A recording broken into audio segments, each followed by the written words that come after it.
কালো জিরে ফোড়ন দিলাম। ল্যাটা মাছের জন্য পেঁয়াজটাকে ভেজে নিচ্ছি।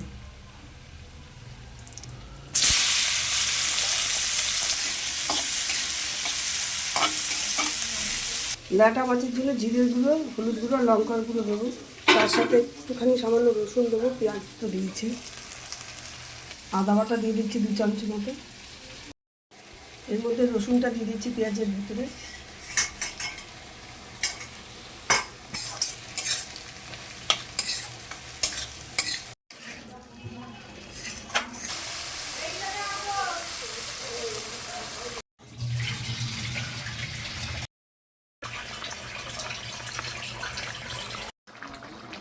ল্যাটা মাছ হয়ে গেছে, এবার ধনে পাতা দিয়ে আমি নামিয়ে দেবো।